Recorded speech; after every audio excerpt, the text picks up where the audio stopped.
بسم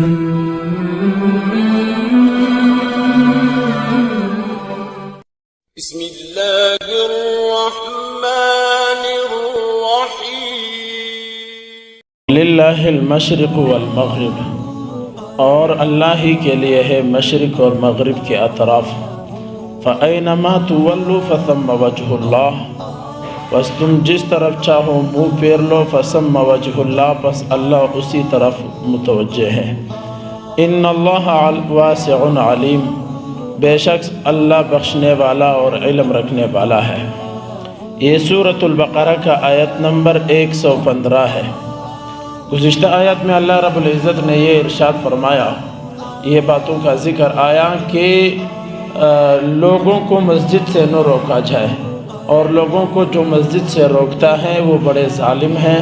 جو اللہ کے گھر کو ویران کرتا ہے، اللہ ان کے گھروں کو ویران کرتا ہے، اور جو شخص اللہ کے گھر کے خلاف سازشیں کرتا ہے اس کے لیے دنیا میں بھی ذلت اور رسوائی ہے، اور آخرت میں ان کے لیے بہت بڑا عذاب ہے۔ یہ کل کے درس میں یہ سارے باتیں گزری، ہم نے اس پر تفصیل سے بات کر دی ہے۔ اتنی بات ضرور یاد رکھے، جب بھی مسجد کے اندر تشریف لے جائے خوشبو لگا کر جائے، یہ حضور کی سنت ہے، مسجد میں خوشبو لگا کر جائے۔ ایک حدیث میں اللہ کے نبی نے فرمایا کہ تم پیاز اور لہسن نہ کھاؤ کیونکہ اس سے بدبو پھیلتی ہے۔ اور اگر ہمارے دور کی بات کی جائے تو کم از کم جو حضرات نسوار وغیرہ استعمال کرتے ہیں، جب وہ مسجد کی طرف نکل پڑے تو مسواک لگا کر جائے، یا کم سے کم انگلی سے اپنے دانتوں کو مسل کر آ جائے۔ یہ حضور کی سنتوں میں سے ہے اور مسجد کے آداب میں سے ہے۔ اور مسجد کے اندر سلام بھی نہیں کرنا چاہیے، کیونکہ جب آپ مسجد کے اندر آئیں گے زور سے سلام کہیں گے تو آپ کوئی نماز پڑھنے والا ہوگا تو اس کا نماز خراب ہو جائے گا۔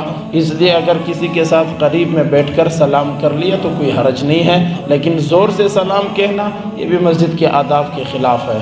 ہمارا معاشرہ تو پتہ نہیں کس طرف جا رہا ہے، لاکھ مرتبہ اعلان کرو کہ جی موبائل بند کرو، نہیں ہو رہے بند، اور پھر ماشاءاللہ گانے بھی چل رہے ہوتے ہیں، گانے چلتے ہیں نماز کے دوران۔ کسی دن یہاں پر ایک مقتدی کا موبائل اسٹارٹ ہوا، میں تلاوت کر رہا ہوں، ادھر سے گانا چل رہا ہے، نہ وہ بند کر رہے ہیں نہ میں بند کر سکتا ہوں، ایسا ماحول بن گیا ہے۔ تو اس لیے جب بھی مسجد کے اندر تشریف لے جائیں، آج کل تو بہت لازمی ہے اپنے موبائل فون کو ہر صورت میں بند کیا کرے۔ سر کو ڈانپ کر جانا بھی مسجد کے اندر سنت ہے، انتہائی عاجزی کے ساتھ جانا بھی مسجد کے اندر یہ سنت ہے۔ اللہ فرماتے ہیں وَلِلَّهِ الْمَشْرِقُ وَالْمَغْرِبُ، اگر کوئی تمہیں مسجد سے روکے، مسجد میں نہ چھوڑے، تو پھر مشرق اور مغرب میں جدھر تمہارا دل چاہے منہ کر لو، ہر طرف اللہ ہی اللہ ہے، جس طرف تمہارا دل چاہے۔ فَأَيْنَمَا تُوَلُّوا، بس تم جس طرف منہ پھیر لو گے وہی اللہ ہے۔ فَثَمَّ وَجْهُ اللَّهِ، وہی پر اللہ ہے۔ اس کے دو معنی ہیں۔ ایک معنی تو یہ ہے کہ اگر تم پر ظلم جبر اور تشدد کیا جائے کہ اس طرف نماز نہیں پڑھنی، پھر تو ٹھیک ہے کسی بھی طرف منہ کر لو، نماز پڑھ لو، اللہ اسی طرف ہے۔ دوسرا معنی یہ ہے اگر تمہیں جگہ نہ ملے یا کچھ نہ ملے تو تم کوشش کر کے اپنی نماز اس طرف ادا کرو جس طرف اللہ متوجہ ہے۔ اور اللہ کس طرف متوجہ ہے؟ ہمارا ایمان ہے اللہ ہر طرف متوجہ ہے۔ اور بعض بزرگوں نے لکھا ہے کہ اس کا معنی یہ ہے جس سمت پر اللہ راضی ہے اسی طرف منہ کر لو۔ تو اللہ پہلے بیت المقدس پہ راضی تھے، منہ اسی طرف تھا، اب اللہ مسجد بیت اللہ پر، حرم شریف پر راضی ہیں، کعبۃ اللہ پر راضی ہیں، تو اب منہ اسی کی طرف ہوگا۔ یہ سب سے اچھی تفسیر ہے۔ وَلِلَّهِ الْمَشْرِقُ وَالْمَغْرِبُ، اور مشرق اور مغرب اللہ ہی کے لیے ہے۔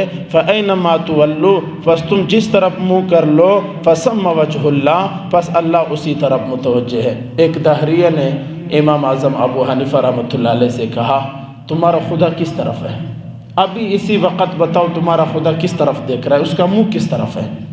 حضرت امام ابو حنیفہ نے کہا یار اب اس کو سمجھاؤں گا، دلائل دوں گا تو سمجھے گا نہیں۔ تو امام ابو حنیفہ رحمۃ اللہ علیہ نے ایک موم بتی شمع اٹھایا اور اس کو جلایا اور کہا مجھے بتاؤ اس کا رخ کس طرف ہے؟ اس نے یوں دیکھا، وہ روشنی ہر طرف پھیلی ہوئی تھی، تو کہا کہ جی ہر طرف ہے۔ انہوں نے کہا بیوقوف، ایک موم بتی اور شمع ہر طرف ہو سکتا ہے تو ہمارا اللہ ہر طرف نہیں ہو سکتا؟